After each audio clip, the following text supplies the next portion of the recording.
Powered by Rev Media in partnership with TSN, it is season 6 of the Dregs Hockey Podcast, presented by our title sponsor, Canadian Club Whiskey, and the Canadian Club Classic 18-year-old high proof. Invite your senses to an elevated Canadian whiskey experience with Canadian Club. Now, here I am back in the cold and the snow in southern Ontario. Had a glorious few days, Ray, in Florida, and you're not in Boston. I can tell that. I don't see the right. gaudy Boston wallpaper, but that looks like as average and as standard a hotel room as we're going to see for Ray Ferraro and his travel follies. Yeah, there's not much to the place. We got a note when we came in that the restaurant might not be open all the time because of low occupancy. I mean, I could throw a bowling ball around the lobby and not hit anybody. So, you know what it feels like, honestly? We're in St. Paul. We got the Oilers and Wild tonight. But when we first started traveling again after COVID, and there was nobody in the hotels. That's kind of what it feels like. So, yeah. Now, so you got in. I'm not real sure as I'm getting signed in with how my Wi-Fi is going to be and all that stuff. But you've got everything pretty well set up at home too, don't you? You've got your that's different than normal. Yeah. Why is it different? Well, look, I'm going to apologize to Chris Sabunia and Ryan Rashog, and really just the empire that is the Dregs Hockey Podcast, because I forgot most of my podcast tech stuff, the microphone, all of that in a hotel room in Florida. So yeah, we're not quite up to tech snuff today. We had volume of Rashog taking a nap last week. I hope Zuby taped some of this of you trying to get set in. Where's the microphone? Does this one work? Does that work? And the reason I laugh, I'm so entertained, is because, as everyone knows, I'm so useless at this. But you were like a bumbling fool for like 20 minutes trying to figure this out. It was awesome. And with that in mind, and as soon as you mentioned the word Wi-Fi, you started to chatter a little bit. So I think we need to just keep plowing forward and get this thing landed here. We've got TSN hockey analyst who's got a big game tonight as well, and that's the Vegas Golden Knights and the Winnipeg Jets. So Kevin Sawyer, who covers the Winnipeg Jets for TSN, will join us. He's an old pal of yours, so there'll be some stories shared as well. Let's talk about the meetings that I just attended in Florida as part of our headlines. We're brought to us by Tim Hortons. Hey, back by popular demand, the non-alcoholic lineup of Bailey's flavored items have arrived at Tim's, including Bailey's Dream Hot Chocolate, Bailey's Cream Coffee, Bailey's Lattes. You've got the Bailey's Ice Cap, plus the Bailey's Boston Cream Dream Donut. And while you're there, stop by and check out some of the great gift ideas, like a Tim's themed ornament, snow globe, toy delivery truck, plushies, scented candles, and so much more. Now, I don't want our podcast listeners and viewers on the YouTube channel to have their eyes gloss over, right? That's not what we're all about. We're all about educating and entertaining. No. However, I bring this up because it wasn't a key item on the agenda of the governors or the owners, but Bettman talked about after the meetings that, negotiations with the PA are going to start sooner than later. They're trying to, negotiate a new collective bargaining agreement. The hope is that they'll get it done around the start of the playoffs, worst case Stanley Cup final.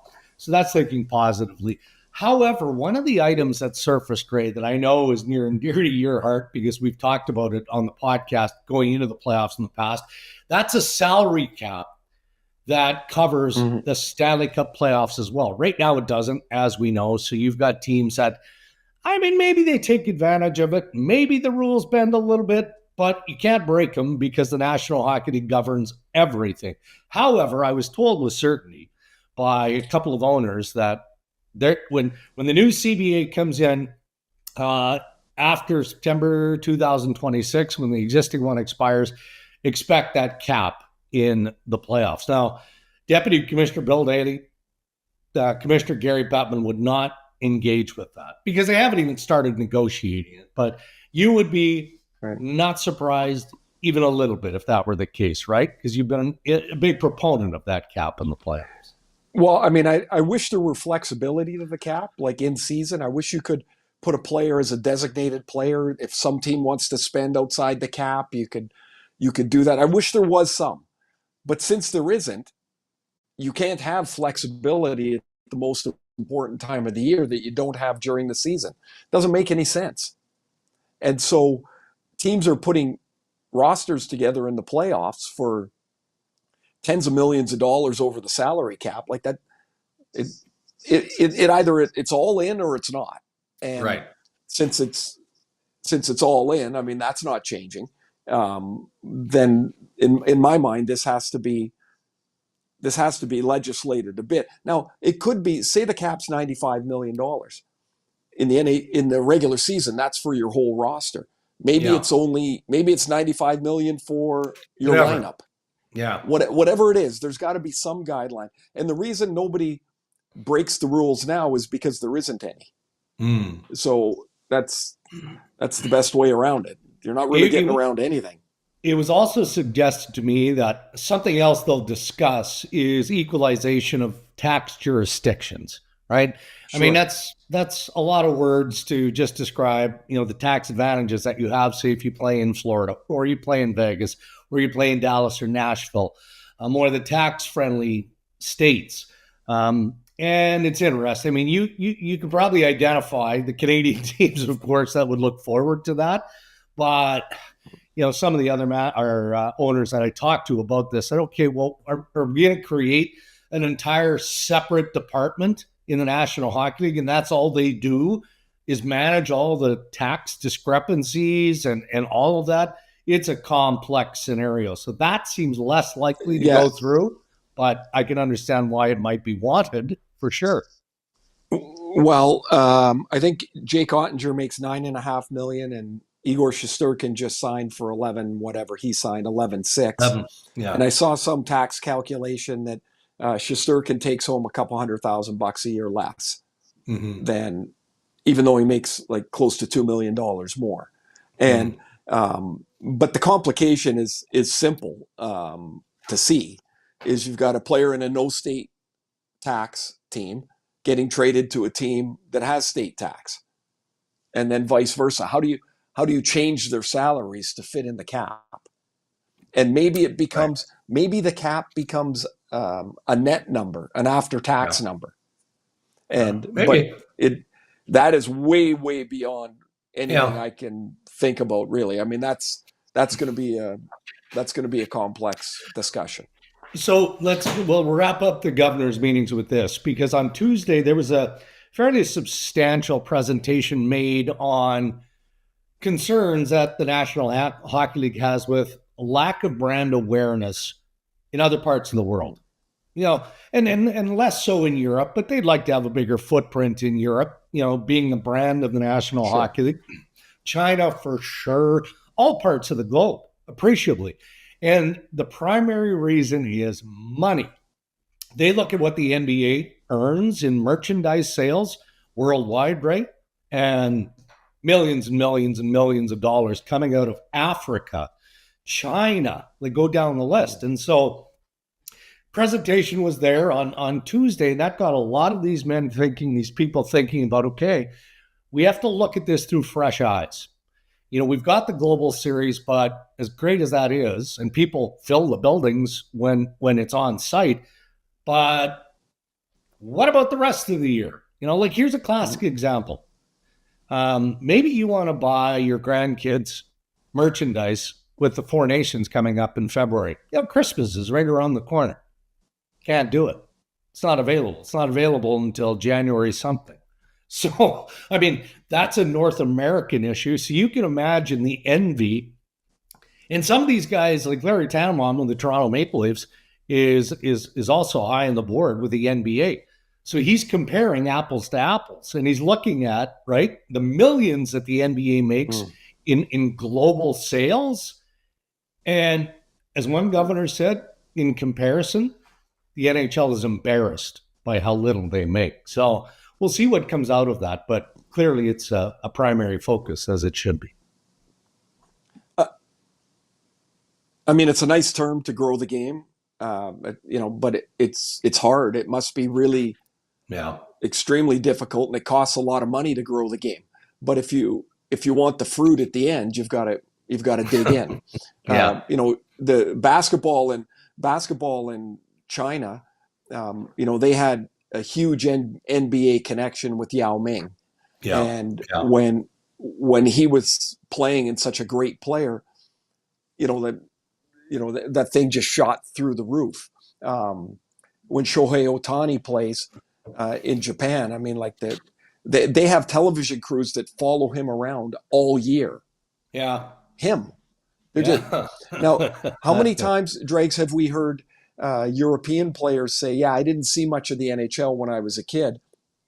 Everything was on tape delay, and you're like, so like there's all these things that seem like they're right there, but the ideas can be there. Then they've got to execute them. They've got to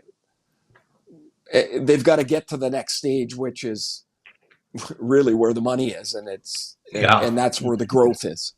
Yeah, and that's what they're trying to achieve here is conceptualize something that is going to make a difference, do more in some capacities, and that's kind of what the point, I think, of that presentation was. All right, Ray, some teams hitting the 30-game mark in the regular season. We know that parity has been real in the league for many, many years.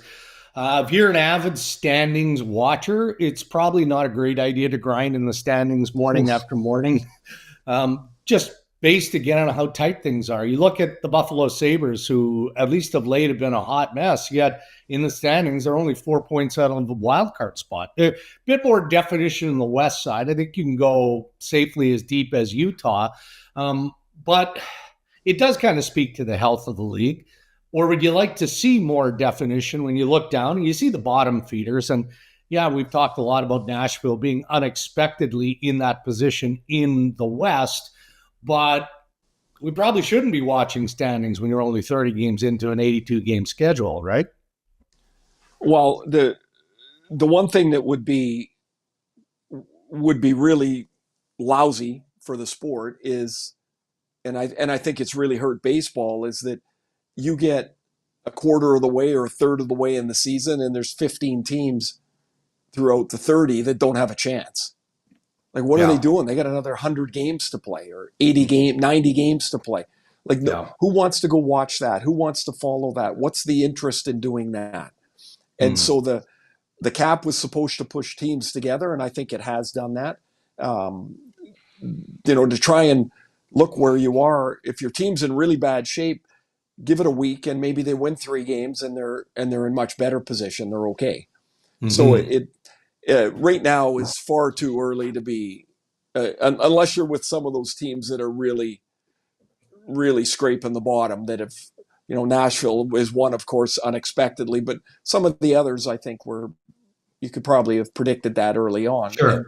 And, it's going to be a long year there, but there's going to be a lot of leapfrogging and such going on for the next little bit, for sure. We've got Kevin Adams, who's set to call the Vegas Golden Knights and the Winnipeg Jets tonight on TSN. Oh, hey, Kevin Sawyer. I said Adams. Why? Yeah, Kevin Adams is on your mind because they don't have palm trees and they do have state taxes in Buffalo. I don't know if you're aware of that. I was thinking of Kevin Adams because I've got to do the show. I just got a text from Marty Baron and Brian Duff, who do Sabres Live. Sure. And I'm recording that episode later, so I had Kevin Adams on the break. But we do have Kevin. I will be talking about Kevin Adams, but we have Kevin Sawyer coming up on the podcast. Vegas and Winnipeg tonight. So looking forward to that one as we record this episode on Thursday. You want to talk about the Leafs first or the Vancouver Canucks? I'll give you the option. Oh, it's all you, Dregs. You drive this bus. You go ahead. Well, I don't know if this isn't deep diving into analytics. It really doesn't. But, I'm often amused by the rankings of certain things, like expected goals percentage, right? Because when I think of the Toronto, what's the matter? Here we go. Okay. So the Toronto I like analytics. I hate expected goals. I think I just, that frickin' thing can drive by me 47 times. I'm not on that bandwagon. I never, if I shoot a puck and you shoot a puck, my expected goal is not the same as yours. Mine is better. Yes, fair. And that's just the way it is. Like if Austin Matthews shoots a puck and Connor Dewar shoots a puck from the same place, you cannot tell me that's the same expected goal. I don't care what your pen and paper tell me.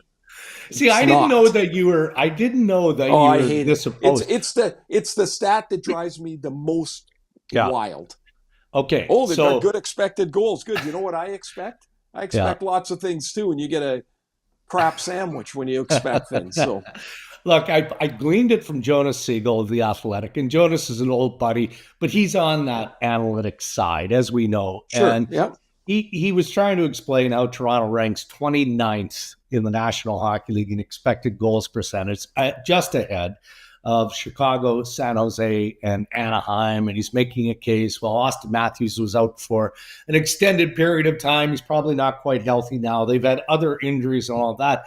But as I'm reading it and I'm trying to absorb and digest what he's selling and what he's reporting, I'm like, this expected goals nonsense doesn't matter to me even a little bit. So somehow I knew I'd get a rise out of you without you and I even having the conversation about it. Okay, so here's the thing. An expected, I don't even know what a good expected goal number is. I assume north of 50, but is it 53? So if somebody's 53 and then you're playing against somebody that's 47, over the course of a game, is that really that much? It's like, so-and-so's a really good face-off guy. He's 54%. That means he loses 46 out of 100 draws. Right. He loses a lot of face-offs. In the course of the game, does it matter? No. What matters is the ones that are in critical times or in critical space.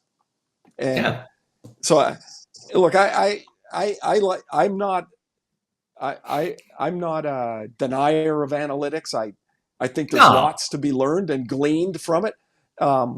However, the teams that the expected goals for, if 8 guys on the Chicago Blackhawks have the same shot as 8 guys on the Leafs, I'm taking the guys on the Leafs. Yeah. Because they're better. Right. I mean, the one stat that I know Craig Berube wants to improve, which is kind of obvious, it was interesting. Since November 1st, their shots on goal or shot attempts have gone from like 65 down to 50, like 15 a game, right? So he's been preaching shoot the puck more. That's significant. Yeah. That's significant. If it went from 65 to 61, that happens during the year. But that's a significant drop, and so what I think you would. This is a great example of why analytics, I think, are important. So your shot attempts are down 15 a game. Now you look at the analytics and figure out, why are they down? Are we entering with the puck on our stick, entering the zone as much with the puck on our stick? Are we getting passes deflected, trying to go side to side? Do we play the puck below the goal line more or less? Like, all these things can be done analytically, and you can start to put a picture together. To me, that's what analytics are best for. And if you shoot the puck more, you know what happens? Maybe your expected goals percentage goes up, Brent. Not really. Maybe you're shooting it from 90 feet. I expect nothing but a goalie catch at that point. Okay. All right, we're going to wrap up headlines with this. Interesting response from Vancouver Canucks coach Rick Tocchet earlier this week.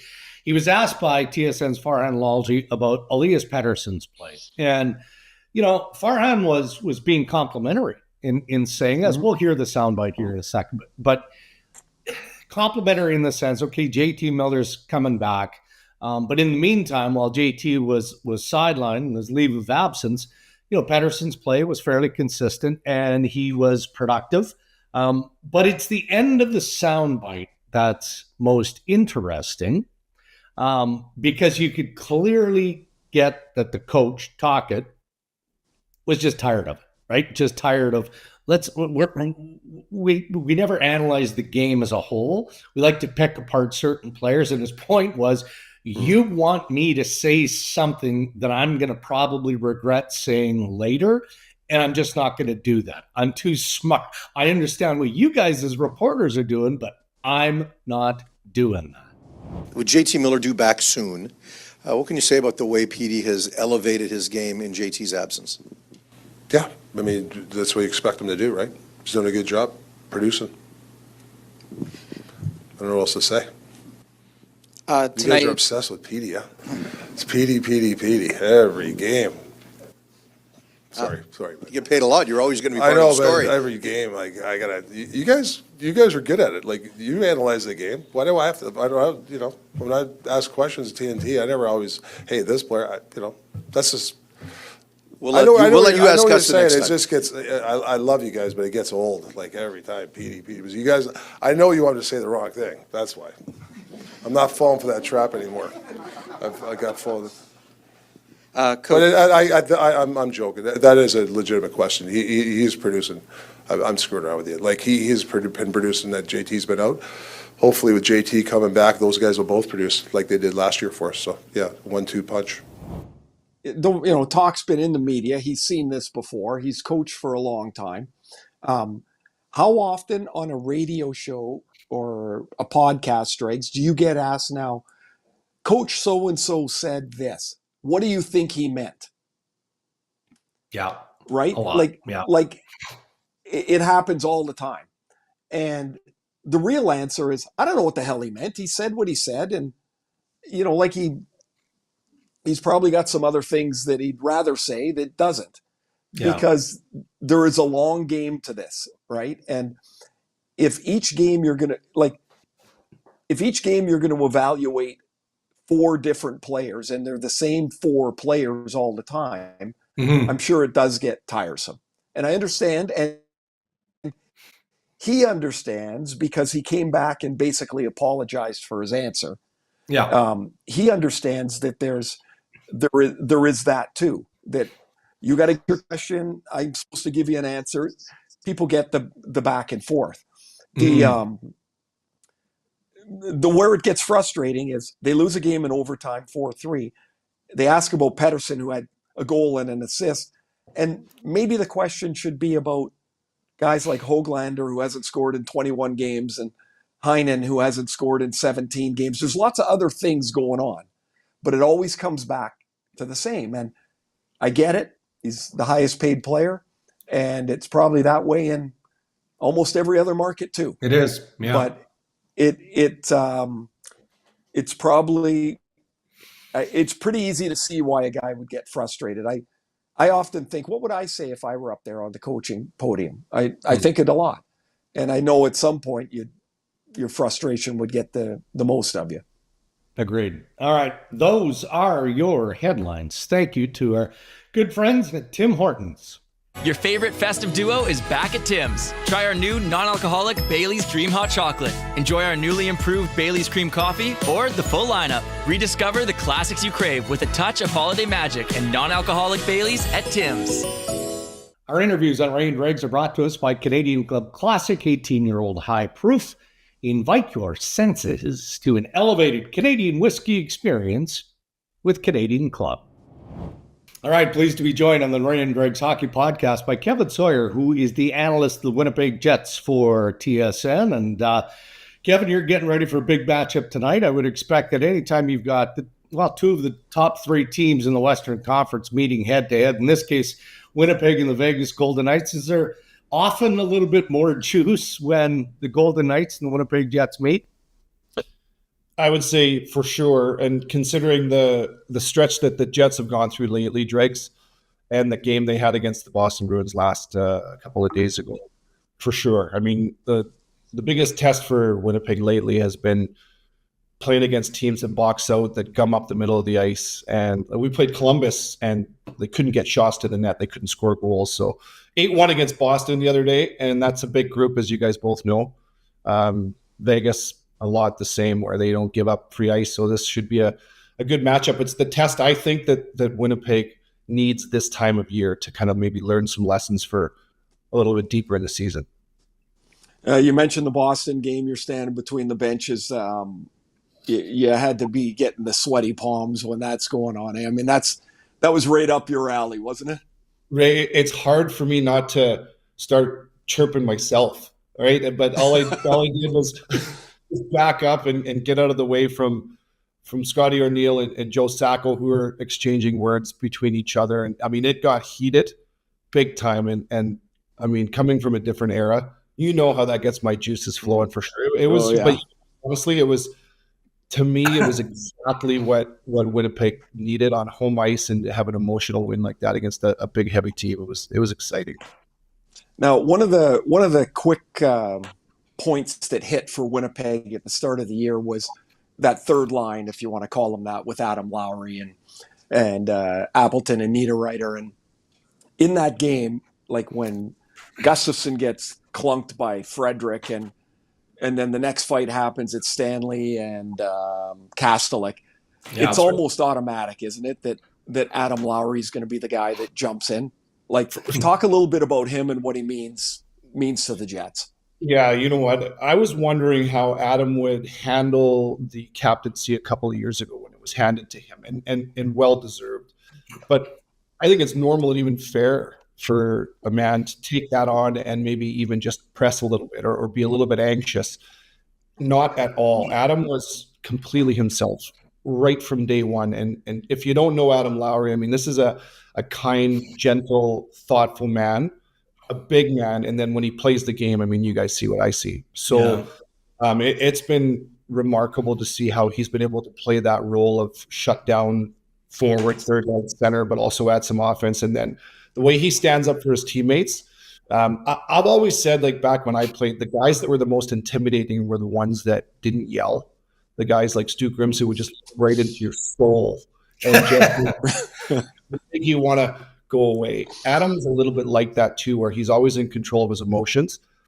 But man, he jumps over teammates to stand up for teammates. When you go back a few years in Vegas and Ryan Reeves was challenging him, and it was Paul Maurice that was waving at him to come off the ice, and Laus just said, no, I'm staying. And he took that challenge, and he's taken every challenge ever since. So I'm thinking of this, and I just actually showed my boys, Riley and Reese. I said, you remember Kevin from Christina? And they're like, yeah, of course, from the lake where we're from the same area. I said, did I ever show you this video? So I dragged out the video of the Calgary-Anaheim game. And so when you're talking about jumping over guys to get into the battle. Now, for everybody listening, if you haven't seen the game, just Google Anaheim-Calgary goalie run-over brawl. And so when Chief Berube runs over your goalie, how quick are you thinking? And honestly, if you haven't seen it, people listening, go watch it. It's how quick are you thinking, well, now I got to go run over Mike Vernon? Well, immediately. This is what went through my head, you guys. And honestly, it sounds bizarre, but I'm on the bench going, oh boy, okay, I'm gonna earn some money tonight. And if I remember correctly, so Bob Bugner and of course Craig Berube, and I challenged Bob Bugner my next shift, and I couldn't get him to fight. And so I'm thinking to myself, and Dan Bilesma and Denny Lambert are in my line, and I just said to them, you got to put the puck on net every time you touch it. I don't care where you're at on the ice. And I'm thinking, if I don't do something stupid before this game ends, I'm going back to the American League. So it turned out I got the puck. I got the puck and I lobbed it from across the center ice line on net. And I'm like, as I'm skating, it was a Ginla trying to hook me up. And I'm like, hey, that's a shot on net. Because I hit the net and I never stopped. It's like in the video, Kev, like when you make contact, the next thing that happens is like your gloves are like flying. So like somebody's coming from somewhere, right? You don't even know where. Yeah, exactly. Is that correct? The response was expected and reciprocated. I mean, I was not going to get second to that fight for sure. I mean, it's exactly what I wanted and what we needed. I'll tell you this too. When I hung up, Jeff Solomon at that time, who's the assistant in GM in Anaheim, was my agent. such a great guy. And he called me after that, and I was like, oh man, I'm not sure this is going to cost me money. I'm definitely getting suspended. He goes, that's going to make you money. And I go, what are you talking about? He goes, that's the best thing you could have ever done for your career. It was the next year I actually got a 2-year contract offer from Calgary. So yes. All right, Kevin Sawyer is our guest here on the Ray and Dregs Hockey Podcast. Now, clearly you two have been friends for a long, long time. Ray brings up that video. So back to you here, Kevin. Tell us something about Ray Ferraro that people maybe wouldn't know, or at the very least would be interested to learn. Well, I really, really appreciate the question, Dregs, because I love talking about Ray. You know, I'm sure. Yeah, this is going to go well. Oh, this is going to go well. I was 20 years old when Ray came knocking on my door to work out with him in Christina Lake, and we did that for 8 years together in the summer. It was awesome. I learned a ton doing that. So on Ray's property, he had his own gym, and in that gym, along with all of the equipment, was some tools. And I'll never forget, like, opening the drawer and looking at the tools, and it looked like a display at Tiffany's. Like the hammer was so shiny, and it was like I would pick the hammer up and like hit something with it, and Ray would be like, "You're gonna scratch it. What are you doing?" Like these things were like immaculate. So we had all these machines, and at the time we had a leg extension machine, and it of course had a bearing on the side, and it started to squeak. And Ray's like, wow, we got to fix that. It's bugging me. And I don't know if you know this, but little things bug Ray from time to time, right? Yeah. So I just said, well, but you just got to just grease the nipple and it'll go away. And you want me to do what to the nipple? Like, no, no clue. Not a chance. Like, I think he was going to hit it with the He thought the ratchet was the hammer, and the hammer was the hand, I'm pretty sure. So let's just say that tools and Ray didn't get along. That's awesome. So we're in that gym, and like it's hot, and we got the doors open, and Kevin is so freaking strong. Like it's ridiculous how strong he is. So like I could never, like if I ever wanted to bug him or wrestle him or anything, like knock him over, like it was impossible. Yeah. So I'd wait until he'd get the squat bar on his back, and he'd be doing a squat, and I'd be like, oh yeah, tough guy. And I'd smack him in the shoulder. And he's got the weight on the so what's he going to do when he can't catch me? So it was so I got to tell you though, like one of the set was over. Nicest guy, great set. So he's a good job, and he just move on to the next. Yeah. I got to tell you, like, so like we became and still are really good friends. And one of the happiest things I saw was one night Kevin scores his first NHL goal in New York at Madison Square Garden. So I sent him a note and I asked him if he took the net or if he just got the puck, because I thought he should get the net. It would be great hanging in his home right now, wouldn't it? Do you know what? One of the things that went through my head when I scored that goal was Mark Messier, which was an idol of mine growing up, was on the ice. And right before, actually, it was a neutral zone faceoff, and Bilesma was taking the faceoff. I was on the right side, and I almost got Dan kicked out of the faceoff circle because I just left, and I was starstruck. I'm like, Mess, how the hell are you doing? And he looked up at me, and he just kind of gives her one of these, and he dropped the puck. And then I ended up scoring my first goal. Messi is a minus, and I thought about grabbing the puck and then going ripping the stick out of his hands too. I'm like, I want this too.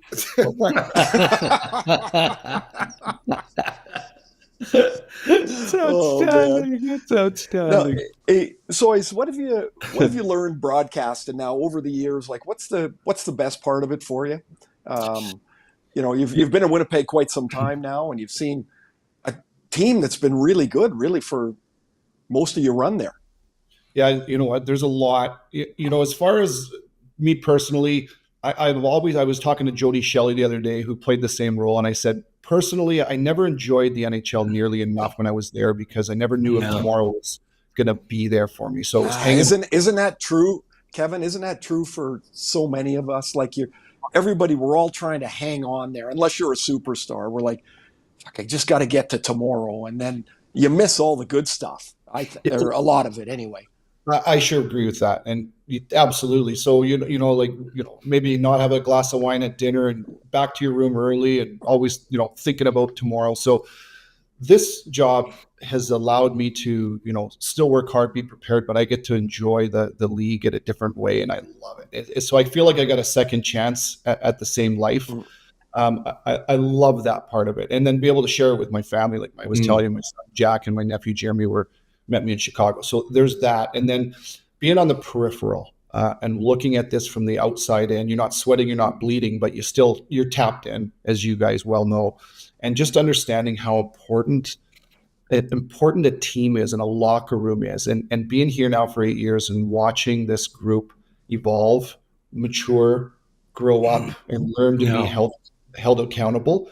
I don't think that the team they have this year is nearly as talented as the teams they've had in the past, but it's the best team that they've had here in my 8 years because of Adam Lowry, because of the evolution and maturity of Mark Scheifele, and to see how valuable it is to have good leadership, good coaching, but more than anything, a tight room, because without it, you cannot win. Yeah. Well, we'll talk a little bit about the coaching. We had Scott Arniel on the podcast recently, Kevin, and he just seems like a natural extension to Rick Bowness, right? And not to say that Arnie doesn't bring his own set and unique philosophies that have put this team in the place that it's in right now in the standings. But what's different about the way that Scott Arniel coaches and what he's getting out of this group as opposed to Bowness or other teams that you've watched during your time there? The way that he attacks offense. And I think that was the biggest change for him as far as tactically. I think that the team established themselves as the best defensive team last year. They were, and they're still among the best this year. But they want to blend that now into becoming more of a dangerous team offensively, and they need to. And it's not just about scoring goals, but it's about scoring goals the right way, playoff style. I just talked to Scotty Arniel a couple of days ago about this, about maybe learning some lessons and how valuable that is in November and December versus no, you got to get a new ring. That's terrible. Awful. Oh, I don't know if it's seen more. No, we can see. You're all good. But they're looking to learn lessons now that they can apply later. So maybe losing for a purpose now so that they can get it right later. And so there's that. I'll tell you this. So when Rick Bowness came in and kind of was tasked with changing the culture here, he did. They needed to, he did. Yeah. But it was Scott Arniel back in 2022 that implemented most of the systems that you're seeing now. So there's been no lag in that way. Right. It's been a continuation of that, but they've added. Davis Payne's come in as well and done a great job on the power play. They needed to get better there. You know what, Kevin? Scott said something that I had never really thought about.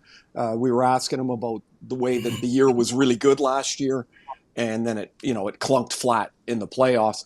And he used the term that the guys were embarrassed when they came back this year, and how that helped them just like galvanize and like be focused. And I'd never thought, well, of course they'd be embarrassed. Yeah. I thought right away, they'd be pissed off and disappointed, but of course they'd be embarrassed. And like right from the beginning, this must have looked different because, man, they came roaring out of the gate. This has been an impressive first 30 games.